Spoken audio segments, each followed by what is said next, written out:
இன்றைக்கி எங்கள் அத்தை சனிக்கிழமை தலிகை என்னன்னு பார்க்கலாம். சுட சுட சாதம், வெங்காய தொகல் பண்ணியிருக்கேன். இந்த வெங்காய தொகல் ரொம்ப சூப்பராக டேஸ்ட்டாக இருக்கும். இந்த தொகல் எங்கள் பாட்டி சின்ன வயசில் பண்ணி போடுவாள். எங்கள் அப்பாவோட அம்மா நாங்கள் ஸ்கூல் போய்ட்டு வந்தோன்னைக்கும் நல்லா தொகல் அரைச்சிட்டு மோர் சாதம் கலந்து அது உள்ளே வச்சு கொடுப்பா. நல்லா சூப்பராக இருக்கும். இந்த தொகல் பார்க்கும்போது எங்கள் பாட்டி தான் இருக்குது. எங்கள் பாட்டியை ரொம்ப மிஸ் பண்ணுறேன்.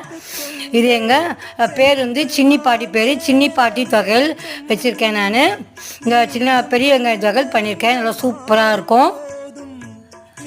அப்புறம் தக்காளி அரைச்சி விட்ட சாத்து இதுவும் நல்லா சூப்பராக டேஸ்ட்டாக இருக்கும். எப்பயும் போல் தயிர் வச்சுருக்கேன். தொட்டுக்கிறதுக்கு அப்பளம் வச்சுருக்கேன். இதான் இன்றைக்கி எங்கள் ஆற்று சனிக்கிழமை. ரொம்ப சிம்பிளாக இருந்துச்சு. வீடியோ பாருங்கள், லைக் பண்ணுங்கள், ஷேர் கமெண்ட் பண்ணுங்கள். மறக்காம தேவி கஃபிக்கு சப்ஸ்கிரைப் பண்ணுங்கள். இந்த